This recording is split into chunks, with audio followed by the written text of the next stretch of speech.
मेरे मसीह भाई बहनों, आप सभी का स्वागत करती हूँ आज एक नए वीडियो में। आज मेरे प्रिय भाई बहनों, यदि आप परमेश्वर पर भरोसा और विश्वास रखेंगे, उसके वचनों को आप सुनेंगे और उसके शिक्षाओं पर आप चलते हैं, तो प्रभु आज आपके जीवन में वो मार्ग दिखाएगा, वो रास्ता दिखाएगा जिसके द्वारा आप अपने जीवन में फलवंत होंगे, आशीषित होंगे।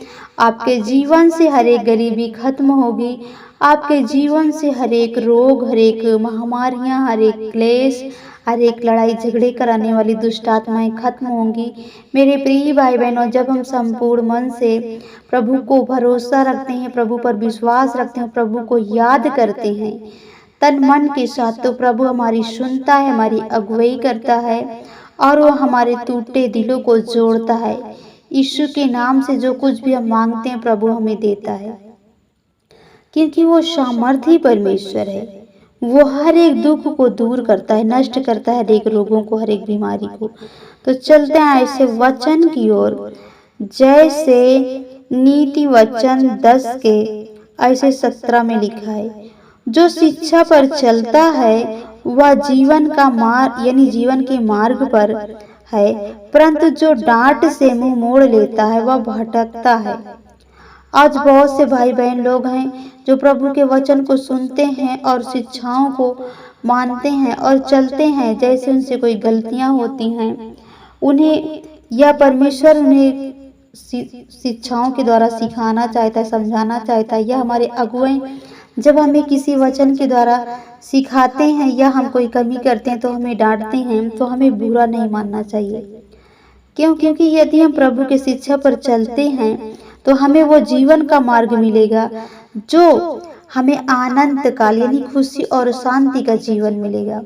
और यदि हम डांट को बैर मान लेते हैं, यानी हमें कोई अगुआ डांटता है, सही रास्ता दिखाता है, जिस प्रकार माता पिता अपने बच्चों को गलत रास्ते जाने पर डांटते हैं, उसी प्रकार जो हमारा आत्मिक पिता होता है वो हमें सही रास्ता दिखाता है, सही मार्ग दिखाता है और हमें डांटता भी है ताकि हम भटक ना जाएं, ताकि हम बुरा चाल ना चलें, ताकि हम बुरे विचार मन में ना लाएं, जिससे हमारा जीवन, हमारा शरीर, हमारा आत्मा, हमारा प्राण क्या सुरक्षित रहे, हम नरक ना जाएं।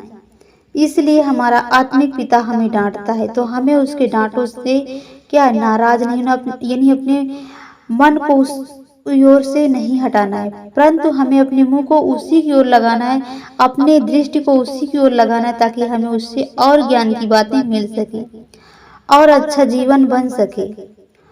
और इसी का आगे पढ़ेंगे 18, जो बैर को यानी जो बैर को छिपा रखता है वह झूठ बोलता है, यानी जो बैर, जिसके मन में झूठ होता है, छल होता है, क्रोध होता है, लोभ होता है, जो झूठ बोलते हैं, चुगली करते हैं या पाप करते हैं, वो क्या बैर को छिपा रखते हैं, वो झूठ बोलते हैं।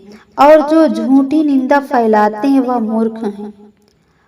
आमीन। मेरे प्रिय भाई बहनों, सचमुच हमें किसी की कोई बुराई नहीं करना है, ना तो किसी की कोई झूठी निंदा करना है, क्योंकि बहुत से व्यक्ति होते हैं, वो चाहे अपना खुद का बच्चा क्यों न हो, बहुत से होते हैं जो उस बच्चे को इतना जलते हैं या इतना सताते हैं, ऐसे लगता है कि किसी दूसरे का बच्चा है। हमें परमेश्वर का वचन यही सिखाता है, चाहे वो अपने हो या अपने पड़ोसी के या किसी के भी बच्चे हो, हमें हर एक से प्रेम रखना है, हमें हर किसी से प्रेम रखना है, ताकि हम जाने जाएं कि हम प्रभु के बच्चे हैं, बेटे हैं, बेटियां हैं। हमें सभी को सही मार्ग दिखाना है, प्रभु का सही ज्ञान बताना है, प्रभु की सही शिक्षाओं को बताना है, ताकि वो नरक जाने से बच जाएं। और इसी का 19 पढ़ेंगे, जहाँ बहुत सी बातें होती हैं वहाँ अपराध भी होता है, परंतु जो अपने मुंह को बंद रखता है वह बुद्धि से काम करता है। यानी जहाँ बहुत सी बातें होती हैं वहाँ अपराध होता है, पाप होता है। जहाँ चोरी की बातें या तो एक दूसरे की बुराई, तो वो क्या अपराध होता है। तो हमें बुद्धि से काम करना है, ताकि हम उस पाप में, उस दलदल में ना फंसने पाए।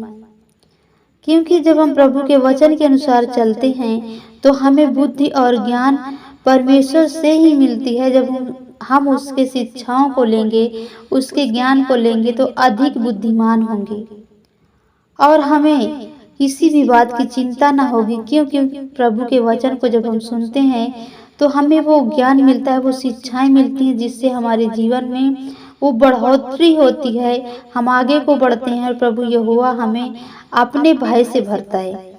क्योंकि जिस किसी के अंदर परमेश्वर का भय है वो कभी पाप नहीं करता। परमेश्वर का आप भय मानेंगे तो प्रभु आपके जीवन में हर एक बुरे कामों को दूर करेगा और आपके नगर को, आपके परिवार को, आपके बच्चों को नाश होने से बचाएगा। दुष्ट कभी नष्ट नहीं करने पाएगा, दुष्ट कभी आपको कंगालपन में नहीं ले जाने पाएगा, दुष्ट कभी आपको निर्धन यानी आपके जीवन से कुछ भी नहीं छीन सकेगा जब आप पूरे मन से प्रभु पर भरोसा और विश्वास रखेंगे। तो प्रभु आपको, आपके परिवार को बहुत आशीष दे। आमीन।